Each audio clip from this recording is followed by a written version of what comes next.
Right here, I have 100 $100 bills, and 100 times 100 is 10,000. This is $10,000. And my question for you is, would you like to have $10,000? The answer is yes. But what if I gave you a choice? You could have $10,000 today, or what if you could have $100,000 in 5 years' time? Which would you choose? And most people get seduced by the desire to spend immediately. I want a new computer, a new car, a new this. So they go for the $10,000 today. That's why when they earn money from their salary, they spend it. But if you can develop the ability to sacrifice today in order to have more tomorrow, then I believe you can have $100,000 in 5 years. In fact, in my world, that's relatively easy because we would invest this $10,000, not in a $10,000 investment. I'd buy a $100,000 property with it, with a $10,000 down payment and a $90,000 mortgage. Don't be freaked out by the concept of having a $90,000 mortgage. You'd have a $100,000 property generating rental income that will easily cover the mortgage. And if it didn't cover the mortgage, you shouldn't be buying it. So now all we need to have happen is for that $100,000 property to double in value over 5 years, which is pretty easy. In the last year, on average in the United States, real estate went up by 31%. So doubling in 5 years is very modest. And if that $100,000 property goes to $200,000 and you sold it, you would cash in on a $100,000 profit. Plus you'd still have your $10,000. In fact, I would say don't even sell it. Hang on to it. You can refinance to pull out an extra $100,000 and you'd still have the investment going for you. Don't be seduced into spending $10,000 today when instead you could have $100,000 in 5 years.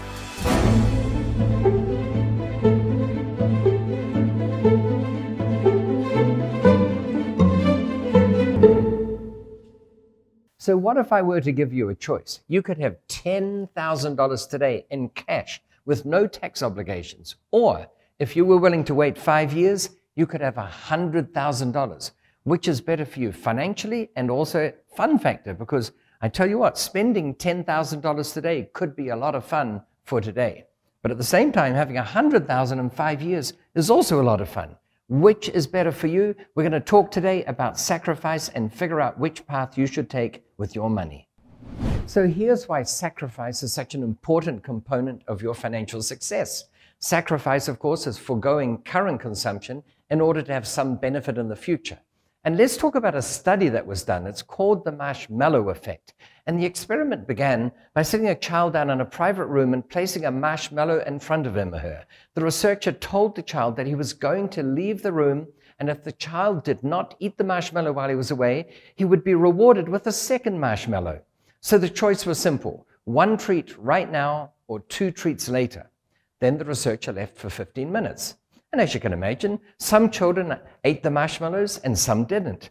But as the children grew up, the researchers conducted follow-up studies. They found that the children who waited to receive the second marshmallow ended up having higher SAT scores, lower levels of substance abuse, lower likelihood of obesity, better responses to stress, and generally better scores in a range of other life measures. And this is so typical of what I'm talking about. If you're wanting to forego current consumption, you would tend to do a lot better. People who upgrade their cars every 2 years to get the latest new car, they tend to have not much money in reserve. People who always need to show off that they can afford the latest gadgetry and toys and clothes and vacations and you name it, they tend to spend all their money.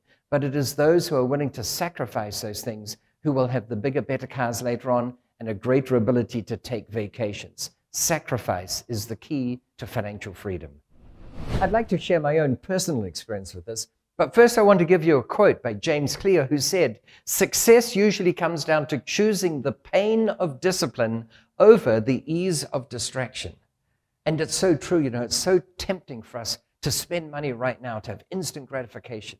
And the greatest example I can think of is my own vehicle. I'm a bit embarrassed when I go to pick people up from the airport or whatever, that I drive a car which is not the latest model. Now, it's a very nice car. It's a Lexus. They had 5 versions of that car. I have the ultra luxury version, but it's still a car from 2004.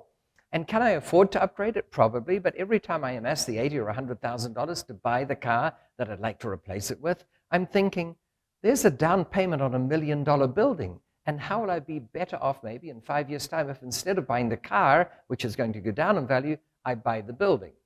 The challenge for me is I've done this several times over now. So at what point do you say, no, you should get the new car? But delayed gratification from a financial perspective absolutely works. So just as a reminder, the great advantage of passive income is it's income that is earned whether you're asleep or reading books on the beach, or whether you're just sitting down having a coffee with friends. It's passive income. You earn it no matter what you're doing. Most people haven't developed this ability yet. They haven't figured out how to do it. They swap their time for money. Nothing wrong with that. That's how most of us get started. That's how I got started. That's what you need to do to build up your initial lump of capital that you can use to generate passive income. But once you understand what passive income is, the thought of having to swap time for money is really horrible. So let's talk about the 3 steps that you need to follow in order to have great passive income. So as we mentioned just a minute ago, the first step to achieving passive income is simply to work. You need to acquire tens of thousands of dollars, and you may have to sacrifice thousands of hours to get there. But even if you just work an extra hour per day at $15 an hour, you'll earn an extra $3,750 a year. Do whatever it takes to earn that initial lump of capital.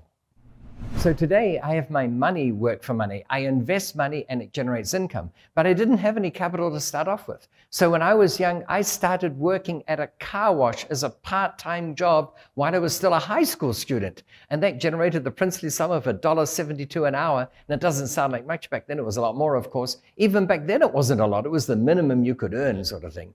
However, it's what enabled me to build up a little lump of cash that served me very well. Don't be shy to work hard for your money. However, don't plan on working forever. You should have your money work for your money, not you work for your money. Now, when you do work, the temptation is to spend the money you're earning on all the things you want, the clothes and the gadgetry that you'd like. But the trick is not to do that. The trick is to sacrifice the things you want straight away and instead to save. In the book, The Richest Man in Babylon, George S. Clason suggests that you pay yourself first with every paycheck. That means you have to know the difference between wants and needs and aim to save at least 20% of everything you earn. When you do that, you build up a stockpile, a reserve, if you like, of cash that you can use to generate passive income. So the first step is to earn money. The second step is to save. The third one is the most important. It is to invest. You have to take some of that capital that you've built up and invest it. And here's a quote from Warren Buffett. "I will tell you how to become rich. Close the doors. Be fearful when others are greedy, and be greedy when others are fearful." You really have to invest in things that are opportunistic. If the market's at a high, don't necessarily join in then. Wait for the market to dip and then get on board, or watch for trends. But whatever you do, invest, because then it will be your money that is working for you, and you'll get passive income. I like getting passive income in the form of rental income checks. Most of my tenants, nearly all of them, pay on the 1st of every month. That is why the 1st of the month is a celebration where I am, because it's when everyone willingly pays money into my account. Now, I give them something in return, of course, but I worked hard, I saved money, and I invested it mainly in property and real estate. And now people, they may not enjoy paying rent, but they know if they didn't pay rent to me, they'd be paying it to someone else. So they willingly pay me rent. It's passive income, and I haven't swapped time for money. Now, investing in real estate is just the first step. Let's assume you've bought a property and it's a good investment, it's generating good returns for you, all good and well, but you needn't rest on your laurels. In fact, usually with every property, there are things you can do that don't cost very much, that can massively increase the value of a property. And they increase the resale value, but I recommend you don't sell. They also increase the rental value. In fact, I'm always one to put my mouth where my money is. So I wrote down a number of things you can do to massively increase the value of your real estate. And I came up with a book, which I believe is the longest title on Amazon. It's 101 ways to massively increase the value of your real estate without spending much money. And what sort of things am I talking about? You know, if a house is in a poor state of paint, if it looks dilapidated, if there's so little paint on the windowsills that you see more wood than paint, then by painting that building, which may cost you, and I'm being liberal here, $1,000, by painting that building, the value may go up by $20,000. And I'll put it to you, if you've never made $20,000 on a weekend by painting a house, then you've got to change what you do on your weekends. It's actually a fun process. And if you want a little secret, You don't even have to do the work of painting the house on your own. You can get someone else to do that. If you want to get 100 other ideas on what you can do to massively increase the value of your real estate, get a copy of this book. It's free. Click on the link below and we will share with you how you too can increase the value of any property without spending much money. So thank you for watching. Remember to subscribe. And I understand nowadays you have to do something to ring the bell. Make sure your bell gets rung by pushing whatever button you have to do for that. And be sure to check out our next video for more exciting content.